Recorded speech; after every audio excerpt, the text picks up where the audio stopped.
Good morning, children. Very good morning, teacher. Yes, 5ನೇ ತರಗತಿಯ ಗದ್ಯ ಭಾಗ ಕನ್ನಡ. ನಮ್ಮ ಮಾತು ಕೇಳಿ. ನಮ್ಮ ಮಾತು ಅಂದ್ರೆ ಇಲ್ಲಿ ಯಾರು? ಪ್ರಾಣಿಗಳು. ಮನುಷ್ಯನಿಂದ ಪ್ರಾಣಿಗಳಿಗೆ ಆಗುತ್ತಿರುವ ಅನ್ಯಾಯವನ್ನು ಪ್ರಾಣಿಗಳ ಮೂಲಕ ಹೇಳುವ ಪ್ರಯತ್ನ, ಮನುಷ್ಯನಿಗೆ ಅರಿವು ಮೂಡಿಸುವ ಪ್ರಯತ್ನ ಈ ಒಂದು ಗದ್ಯ ಪಾಠದಲ್ಲಿದೆ. ಯಾಕಂತಂದ್ರೆ ಮನುಷ್ಯ ಎಂದು ತನ್ನ ಸ್ವಾರ್ಥದಿಂದ, ತನ್ನ ದುರಾಶೆಯಿಂದ ಪರಿಸರವನ್ನು ನಾಶ ಮಾಡುತ್ತಿದ್ದಾನೆ. ಪರಿಸರ ನಾಶವಾದರೆ, ಕಾಡು ನಾಶವಾದರೆ ವನ್ಯ ಜೀವಿಗಳಿಗೆ ತೊಂದರೆ ಆಗುತ್ತದೆ. ಯಾಕಂತಂದ್ರೆ ಕುವೆಂಪು ಅವರು ಹೇಳ್ತಾರೋ, ಕಾಡು ಮನುಷ್ಯನ ಎಲ್ಲ ಆಸೆಗಳನ್ನು ಪೂರೈಸುತ್ತದೆ, ಆದರೆ ದುರಾಶೆಗಳನ್ನು ಪೂರೈಸುವುದಿಲ್ಲ. ಬಸವಣ್ಣನವರು ಹೇಳಿದ ಹಾಗೆ ದಯವಿರಬೇಕು ಸಕಲ ಪ್ರಾಣಿಗಳಲ್ಲಿ. ಈ ಭೂಮಿಯ ಮೇಲೆ ಬದುಕುವ ಹಕ್ಕು ಪ್ರತಿಯೊಂದು ಜೀವಿಗೂ ಬದುಕುವ ಹಕ್ಕಿದೆ. ಕೇವಲ ಮನುಷ್ಯರಷ್ಟೇ ಬದುಕಬೇಕಂತಿಲ್ಲ, ಪ್ರಾಣಿಗಳು ಬದುಕಬೇಕು, ಮನುಷ್ಯರು ಬದುಕಬೇಕು. ಆದ್ದರಿಂದ ಈ ಒಂದು ಗದ್ಯ ಪಾಠದಲ್ಲಿ ನೀವೆಲ್ಲ ಅರ್ಥ ಮಾಡಿಕೊಂಡಿರೋ ಹಾಗೆ ಮನುಷ್ಯನಿಂದ ಆಗುತ್ತಿರುವ ತೊಂದರೆಗಳನ್ನ ಈ ಪ್ರಾಣಿಗಳು ಏನಂತಂದ್ರೆ ಈ ಒಂದು ಆಣೆ ಒಂದು ಸಭೆ ಕರೆದಿ, ಈ ಒಂದು ಸಭೆಯಲ್ಲಿ ಪ್ರಾಣಿಗಳು ತಮಗಾಗುತ್ತಿರೋ ಒಂದು ತೊಂದರೆಯನ್ನ, ಅನ್ಯಾಯವನ್ನ ಫಲಕದಲ್ಲಿ ಬರೆದು ಅದನ್ನ ಸ್ಪಷ್ಟಪಡಿಸುವ ರೀತಿ ಈ ಒಂದು ನಾಟಕದಲ್ಲಿದೆ. ನೀವೆಲ್ಲ ವೇಷಭೂಷಣ ಧರಿಸಿದ್ದೀರಿ, ನೀವೆಲ್ಲ ಸುಂದರವಾಗಿ ಈ ಒಂದು ನಾಟಕದಲ್ಲಿ ಅಭಿನಯಿಸಿ. ಸಭೆಗೆ ಎಲ್ಲಾ ಪ್ರಾಣಿಗಳು ಬಂದಿದ್ದೀರಾ? ನಾನು ಇಂದಿನ ಸಭೆಯಲ್ಲಿ ನಮಗೆ ಆಗುತ್ತಿರುವ ಅನ್ಯಾಯದ ಬಗ್ಗೆ ಫಲಕದಲ್ಲಿ ವಿವರ ಬರೆದುಕೊಂಡು ತರಲು ಹೇಳಿದ್ದೆ. ಎಲ್ಲರೂ ಬರೆದುಕೊಂಡು ಬಂದಿದ್ದೀರಾ?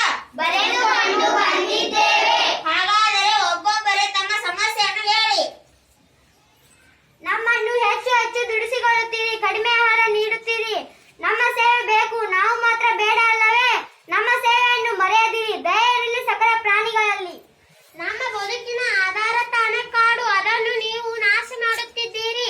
ನಮಗೆ ತಿನ್ನಲು ಹುಲ್ಲಿಲ್ಲ, ಮಲಗಲು ಮರದ ನೆರಳಿಲ್ಲ. ನಮ್ಮನ್ನು ಉಳಿಸಿರಿ, ನೀವು ಉಳಿಯಿರಿ.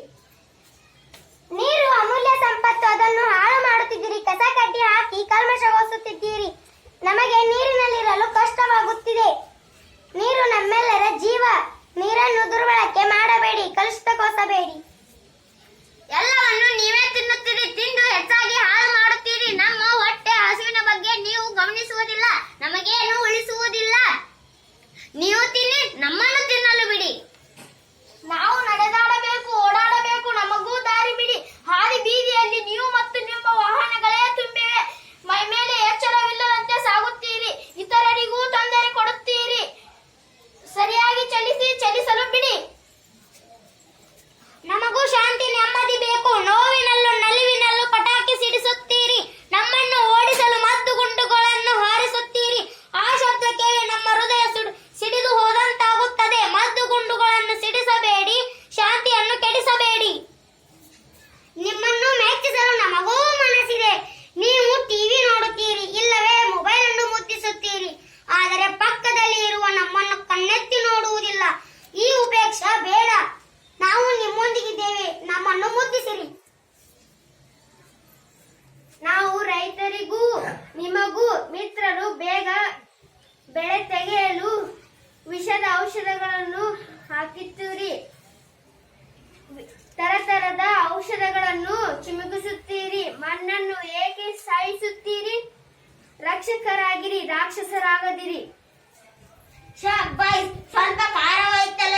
ಎಲ್ಲ ಮನುಷ್ಯರು ಕೆಟ್ಟವರಲ್ಲ. ಈ ರೀತಿ ಆಕ್ರೋಶ ಸಲ್ಲದೆ ಇರಲಿ. ಇದನ್ನು ಇನ್ನೊಮ್ಮೆ ಪರಿಶೀಲಿಸಿ ಚರ್ಚಿಸೋಣ.